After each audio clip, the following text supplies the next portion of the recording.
자, 같이 한번 보겠습니다. 미스터 방. 자, 학교 프린트에 제시된 장면 중심으로 보도록 할게요. 자, 이 미스터 방은 최만식의 소설인데, 최만식 소설에서는 꼭 기억해 두어야 하는 키워드가 풍자입니다. 최만식은 풍자의 대가다. 이렇게 이제 사람들이 평가를 한대요. 최만식, 풍자. 또 다른 작품으로 치숙이라든지 이런 작품들도 마찬가지로 풍자의 수법을 아주 절묘하게 사용한 것이 특징인데, 풍자는 비판이긴 하지만 대놓고 비판하는 것이 아니라, 문제 지적하는 것이 아니라 우회적으로 비판하는 수법이라고 할 수 있죠.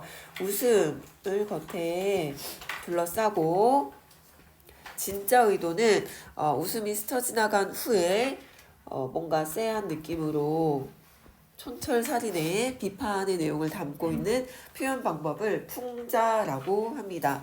그래서 돌려까기, 대놓고 이제 비판하는 게 아니라 은근히 우회적으로 비판하는 방법을 풍자라 하는데, 이 미스터 방에서도 방산복이라고 하는 기회주의자 또는 방산복에게 어떻게 이제 잘 보여가지고 다시 뭔가 예전에 그런 부귀 영화를 누려보고자 하는 백주사 같은 인물을 통해서 기회주의자 셀을 틈타서 자신의 이익을 취하고자 하는 사람들을 비판 풍자합니다.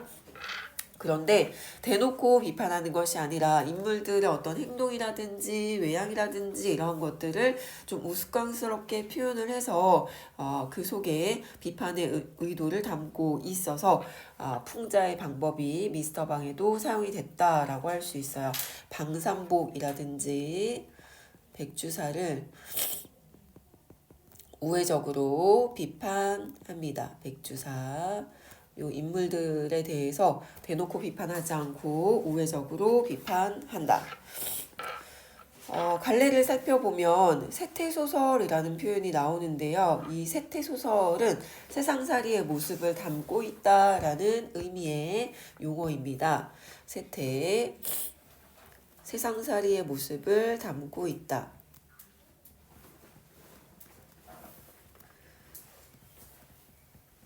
시대적인 배경이 일제강점기 끝나고 독립 직후 우리나라의 혼란스러운 그런 상황을 배경으로 하고 있어요. 그 당시 우리나라 사람들이 어떤 모습으로 살았는지가 그 세태가 반영이 되어 있습니다. 그리고 풍자와 해악의 요소가 있다. 좀 우스꽝스럽게 표현하면서 비판의 의도가 있으면 풍자라고 하고, 순수하게 웃음을 짓게 만들면 해악이라고 할 수 있는데, 이런 풍자와 해악을 통해서 느껴지는 아름다움을 골개미라고 합니다. 풍자적이다, 해악적이다, 이러한 그런 표현 방식을 통해서 얻을 수 있는 효과는, 아름다움은 골개미라고 할 수 있습니다. 골개미. 가끔 이제 문제 풀면서 위적 범주 문제가 나오는 경우가 있어요. 기상미, 우아미, 골개미 이런 것들이 나왔을 때 골개미를 선택해주면 됩니다. 그리고 현실에 대한 비판의 성격을 가지고 있다. 일제강점기가 끝나고 사람들이 이제 혼란스러운 그 틈 속에서 어떻게 하면 기회를 잘 엿보아서 이익을 취할까를 노리는 사람들에 대해서 은근히 비판하는 풍자적인 소설이다. 그리고 시간적인 배경은 광복 직후인데, 이 광복 직후에 일단은 억압에서 좀 벗어났다는 점에서 많은 사람들이 좋아했어요. 그런데 이 방산복은 처음에 이제 별로 좋아하지 않습니다. 그 상황을 보고 이제 이따가 이 방산복이 어떤 가치관을 가지고 있는지, 어떤 인물인지 성격을 좀 파악할 수 있는데, 광복 직후에 자신에게 직접적으로 더 이제 얻게 되는 이익이 없다는 점에서 굉장히 독립에 대해서 좀 부정적으로 인식하는 방산복의 태도가 나타나게 됩니다. 광복 직후. 시점은 전적 작가 시점으로 인물들의 속마음까지 생각까지 다 읽어주는 시점을 취하고 있다. 방산복 백주사의 생각까지 얘기를 해줍니다. 백주사 생각, 의도, 서술이 가능하다. 의도, 서술 가능합니다.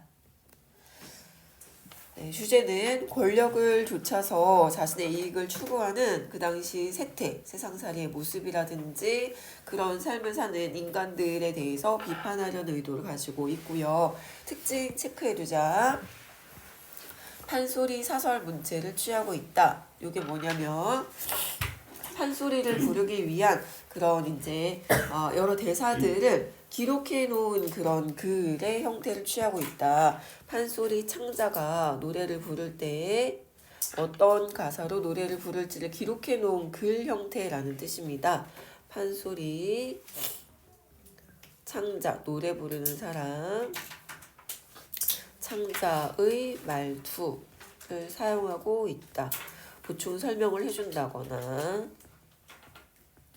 이런 부분에서 서술자가 이거는 판소리에서 노래 부르는 사람의 말투나 역할과 비슷하구나 라고 체크할 만한 부분이 확인됩니다.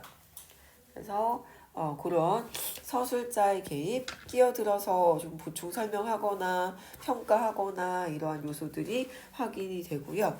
풍자와 그리고 비판의 대상이 되는 인물, 즉 방산복의 행적을, 삶의 내력을 사실적으로 진짜처럼 서술을 해주고 있다는 것도 특징. 풍자와 비판의 대상이 되는 인물, 방산복을 뜻하겠다.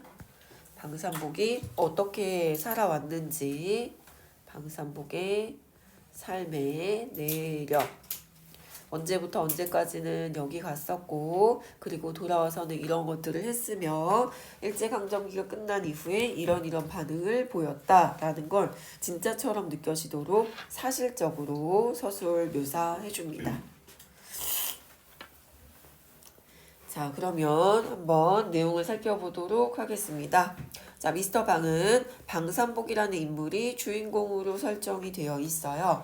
보잘것없는 인물인데 그다지 이제 뭐 열심히 산다거나 또는 그 어떤 뭐 집안이 좋다거나 이렇게 이제 뛰어난 인물은 아니었다. 보잘것없는 인물인데 이 미스터 방이라는 인물로 인정받게 되는 그 과정을 서사적으로 시간의 흐름에 따라 서술을 해주게 되는데 광복 직후 시대적인 상황에 의해서 사회가 혼란스러웠는데 그것을 교묘히 이제 이용하고 그 상황에 적응을 해서 기회를 너무나 잘 포착하고 잡아가지고 일약 출세를 하게 되는 인물의 삶을 희화적이고 희화화하다라는 용어 들어본 적 있죠. 우스꽝스럽게 표현하다 이런 뜻입니다. 희화적이고 우스꽝스럽고 풍자적으로 웃음과 비판의 요소를 담아서 당시의 세태와 인간상을 비판하고 있다. 방산복을 통해서. 자, 이 부분은 독립에 대한 방산복의 태도가 드러난 부분입니다. 역사의식이 없다라는 걸 확인할 수 있는 장면이고요. 개인적인 이익이 먼저이며 굉장히 이익과 손해를 잘 따져서 계산하는 인물이다. 이해타산적이다라는 성격을 확인할 수 있어요. 자, 방산복이 귀동냥으로 그냥 얻어서 이제 어쩌다 들은 한두 마디 영어로, 토막 영어로 출세를 하게 됩니다. 그 영어를 발판으로 해서 의도적으로 미군 장교에게 접근을 해가지고 미군의 토역사가 됩니다. 자, 1945년 8월 15일 역사적인 독립의 날이었습니다. 이날도 신기료 장수는 신발을 수선하는 사람을 뜻하는 단어예요.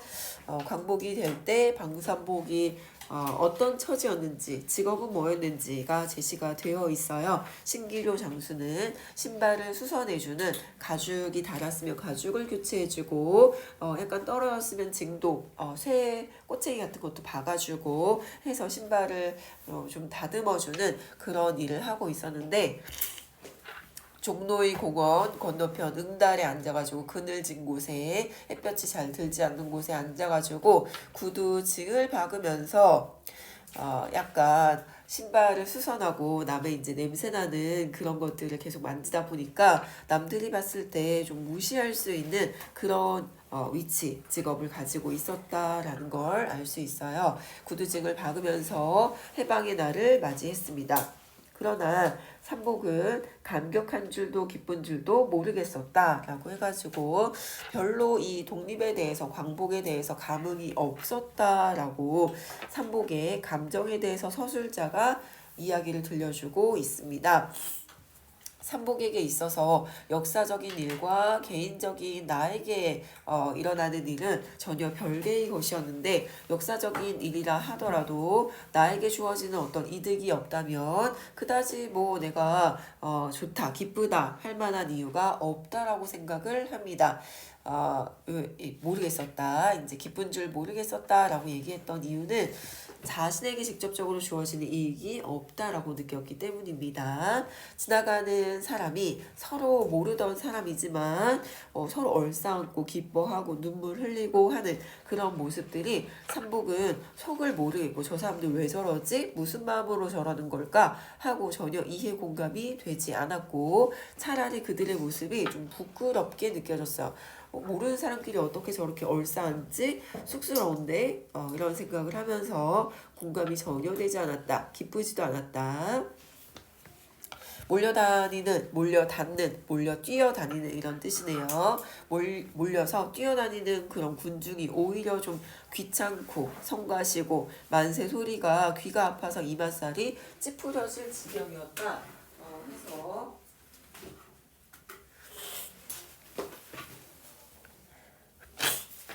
네, 좀 사람들이 왔다 갔다 하니까 일에 집중도 안 되고 시끄럽고 막 그랬대요.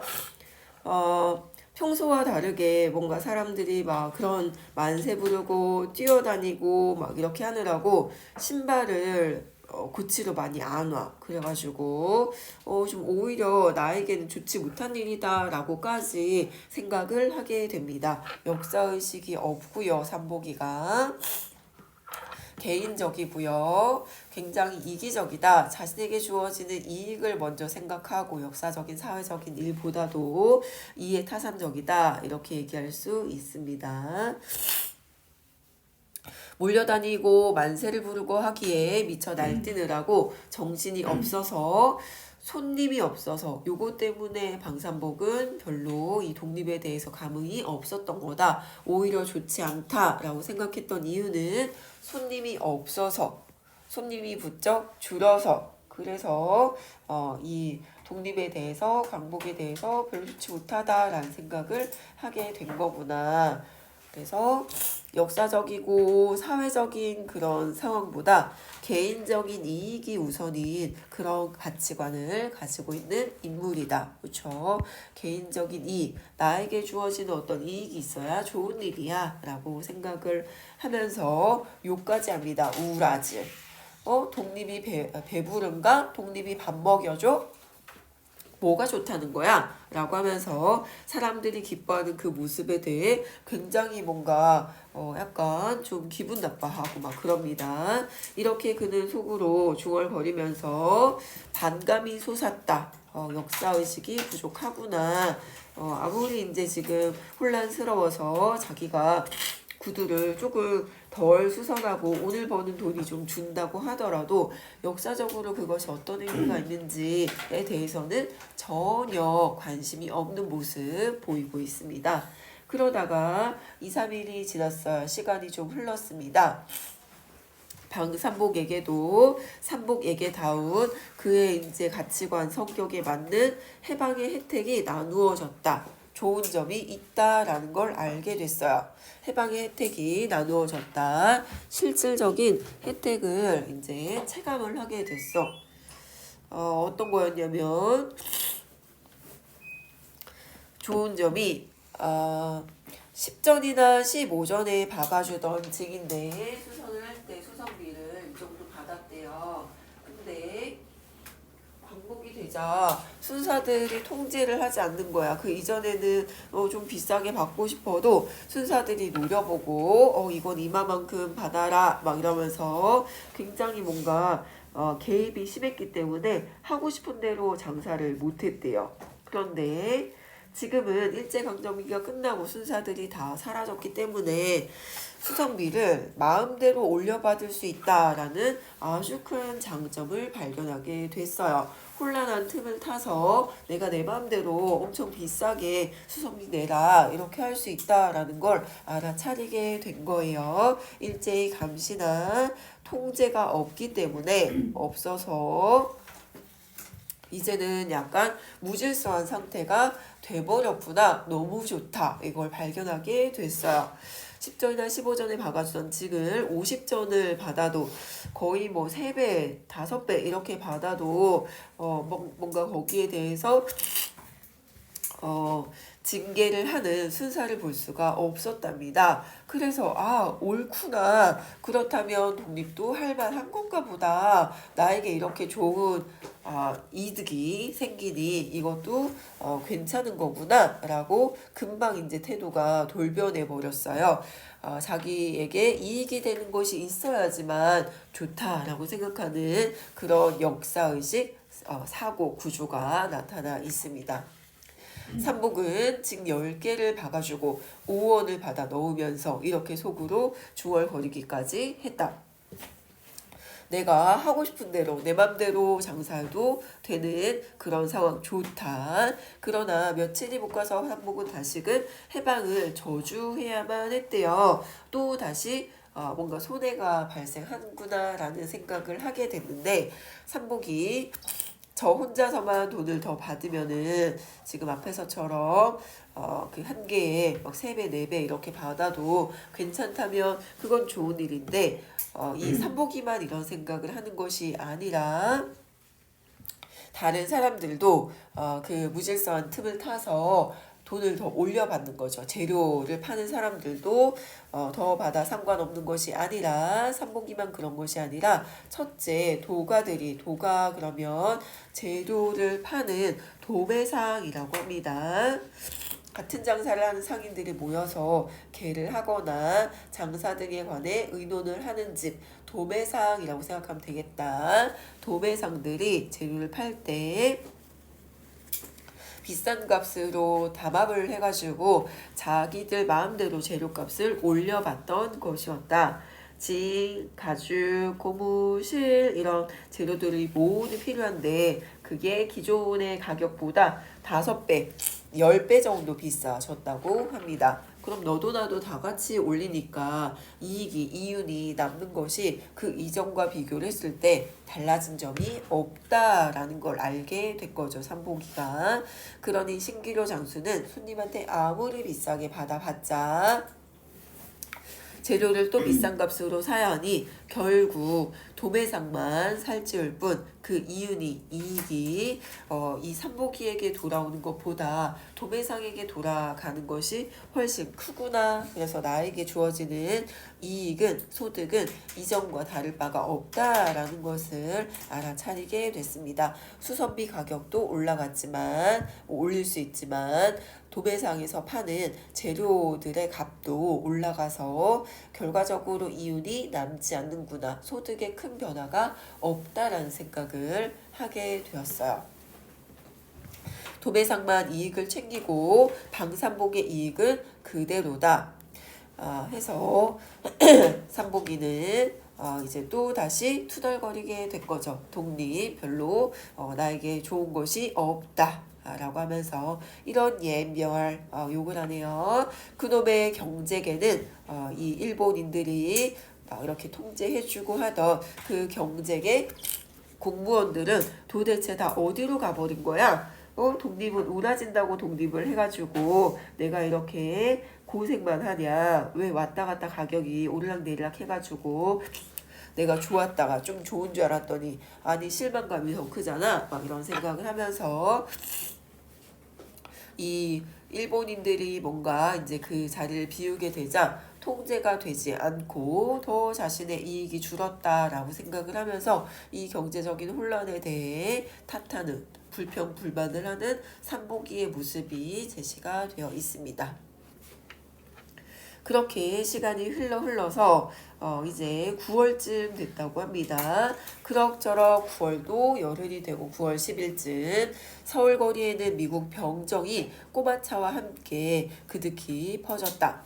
미 군정시대 1945년에서 48년 사이 우리나라에 이제 미군이 주둔을 하게 된 상황입니다. 역사적인 상황이 반영되어 있다.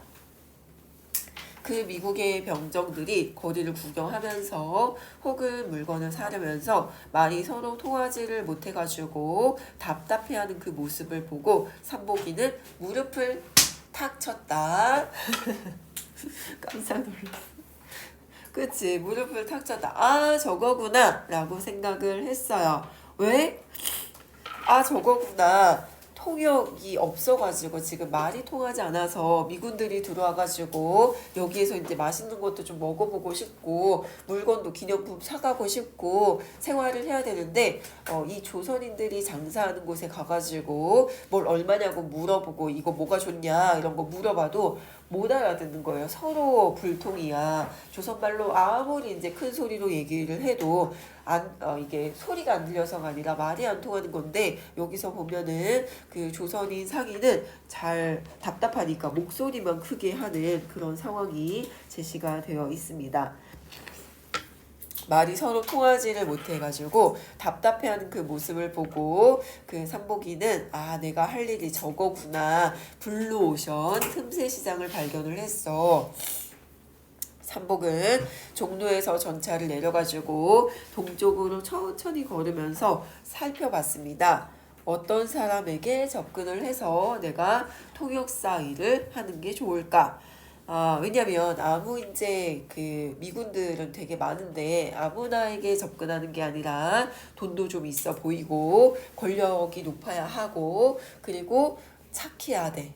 막 성격이 괴팍하면 그 옆에 있을 때 자기가 이제 괴로울 테니까 성격도 되게 아주 온화하고 그리고 돈도 있고 권력도 있을 만한 그런 딱 풍채를 가진 사람을 쭉 살펴봤습니다. 스캔을 해가지고 그러자 발견을 하게 됐어. 생김새가 맘씨 좋아 보이고 여느 병정이 아니라 장교쯤은 되는 사람이어야 할 것이다. 나름대로 이제 조건이 있었던 거죠. 청년회관 앞에서 담뱃대를 사고 있는 하나가 몸집이 부대하고 이제 몸집이 좀 커다랗고 퉁퉁한 것이 여느 병정은 아닌 듯하고 얼굴이 꽤 선량하게 착하게 보이는 게 선뜻 마음에 들었다 해서 장교쯤 보이는 풍채가 좋아 보이는 착해 보이는 그런 사람을 선택을 했습니다. 나름대로 방산복이 생각을 했던 조건에 부합하는 인물이었어. 권력을 가지고 있어 보이고 또 인품도 좀 괜찮아 보이고 돈도 있어 보이는 그런 사람에게 이제 구경하는 척하고 슬며시 넌지시 접근을 했습니다. 옆으로 가가지고 미국 장교가 담뱃대 사고 있을 때 굉장히 신기한 물건이라고 생각하며 바라보고 있었어. 기물스러워하면서 연이어 들여다보다가 값이 얼마냐고 how much라고 물어봤더니 담뱃대 장수 영감은 30원이라고 고래고래 소리를 질렀습니다. 작게 얘기해서 안 들려가지고 못 알아듣는 게 아닌데 알면서도 답답하니까 소리만 커다랗게 질렀다. 이 미군이 알아들을 턱이 없어서 고개를 깨우거리면서 뭐라고? 얼마라고 하는 거지? 하고 굉장히 이제 서로 답답한 그런 상황이었는데 다시금 또 못 알아들어가지고 how much만 찾는 것을 딱 이렇게 포착을 했습니다. 기회 좋을시라고 요때구나 해서 여기가 중요하다. 기회를 포착하고 있는 방산복의 모습이고요. 이제 여기서부터 출세의 길로 접어들게 된다. 출세의 길로 전환되는 순간입니다.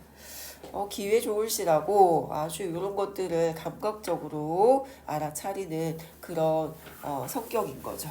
해서 좋으시라고 삼보기가 나지막한 소리로 31이라고 이제 해주었다. 이제 30원이라고 통역을 해주었더니 획 돌려다 보더니 can you speak? 이러면서 사무 그러하는 듯이 너무 반가워하면서 쓰러지도록 손을 잡고 흔드는데 해서 너무 반가우니까 악수를 하는데 막 꽉 잡았나 봐. 손이 이렇게 다 부서질 것 같이 아팠습니다. 깜짝 놀랐대요. 질색할 뻔했다. 너무 반가운 마음에 꽉 붙잡았대요. 그리고 미군이 그 자리에서 이제 스카웃을 제의를 해요. 지금 직업이 있냐? 없다. 조금 전에 실직했다. 이렇게 대답을 하고 그럼 내 통역사가 돼주겠냐? 좋다. 바로 이제 서로 면접을 보고 그 자리에서 취직이 돼버렸습니다. 그래서 채용을 했어요. 스카웃 제의를 해가지고 이 자리에서 신기루 장수 코피뚜리 방산복 코가 약간 왼쪽으로 30도 기울어진 것이 특징인데 약간 삐딱해요 콧대가. 근데 그 산복이가 이제는 방산복이 아니라 미스터 방이 되었다. 승차 미스터 방 S소위 차에 올라타게 된 것이다.